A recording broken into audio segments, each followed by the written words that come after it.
So the typical pests that I deal with when raising black soldier fly larvae are rats, flies, mites, and then the big one, ants, which we'll talk about in a moment.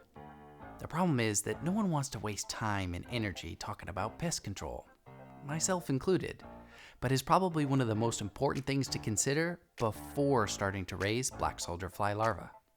This is why when I start thinking about designing new larva systems, I plan to have at least 3 physical barriers in place. So let me share some of the mistakes I've made in the past so that you can avoid them and make the process of raising BSF larvae an enjoyable one. Alright, let's talk ants.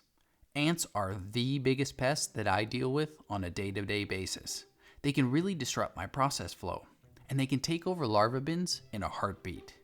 Ants attack my larvae, steal their food, and they can even kill and carry off emerging flies from my love cage. I've had times where flies are struggling to lift off and fly because they have clusters of ants holding them down. Ants are a real pest. In my current setup, both my love cages and my larva production units are up off the ground, and this allows me to put ant barriers around each of the 4 legs that are supporting all of my racks. In the past, I have tried cups full of water and soap at the base of my racks to create an ant barrier while also preventing mosquitoes from getting out of control, and this works pretty well. But there may be some other options that last longer and are more effective, like diatomaceous earth when it is kept dry, or perhaps even cooking oil. So I know many people recommend putting cups of used motor oil at the base of their BSF racks, and this can be a good option, but I'm not thrilled with having motor oil near my BSF colony, and it can be a little messy to deal with. But the key advice here is to consider what type of physical barrier you will choose to prevent ants from disturbing your BSF colony before you start raising BSF larvae. That way you don't end up like me, where I was farming ants instead of larvae. And as a side note, there are some insecticides that work fantastic, like ant chalk, but it is illegal in many countries because of the health risk for kids, pets, and those that breathe it in while working with it. While I am permitted to use it where I live, I didn't do enough research on the active ingredients, so do your research ahead of time to know what is permitted in your region and be careful with what you choose to use. The next pest I want to mention are flies, mainly houseflies and fruit flies. Now, I know many people don't ever try to control these flies, but to me, houseflies are a serious nuisance.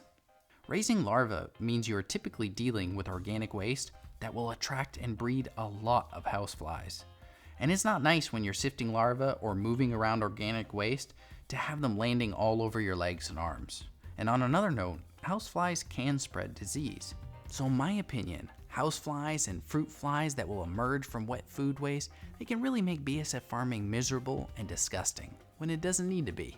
So to combat this, I had some mesh netting made with an elastic that fits over my plastic bins, and it's sized to keep out gnats. As a result, I very rarely have a problem with houseflies or fruit flies in my larva bins. This is one of the reasons why, on a small scale, I have really enjoyed raising BSF larvae in plastic bins.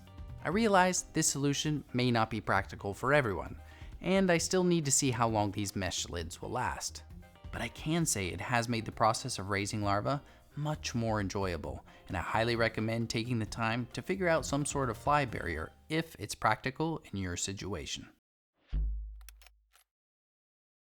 Now, don't get me started on rats. Rats, mice, and other scavengers will definitely want access to the food waste you give your larvae. Not only are they a nuisance by spreading your food waste everywhere, they can carry diseases as well and destroy any netting you may be using to control other pests such as flies. The only method that has worked thus far for me is a wire mesh barrier. The problem got so bad for me that I needed to redesign my entire system. This is actually the main reason I am rebuilding my larva racks to be fully encased in a wire mesh. I am certain that after combining a wire mesh with my rat trap of choice, I'll be able to keep this nuisance under control. But rats are definitely the pest I wish I had controlled with proactive measures rather than reactive measures. Alright, let's talk mites. Mites are a pest that I don't have a lot of experience with, but when I do get them, they come in huge numbers. Mites are tiny and crawl everywhere, So these guys also fall into the bucket of making life miserable.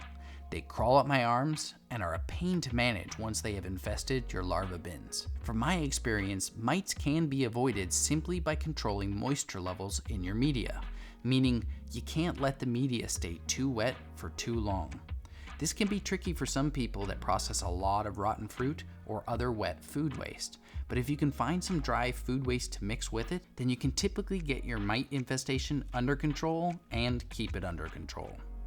If a mite infestation does occur, as long as action is taken quickly and the infested bins are separated and cleaned out, it shouldn't be very difficult to manage, at least from my limited experience. So from now on, I will always be designing larva systems with 3 physical barriers in place. One for rats, one for ants, and one for flies. At least for now. I really hope you found something helpful in this video. Thanks so much for watching, and I hope to see you next time.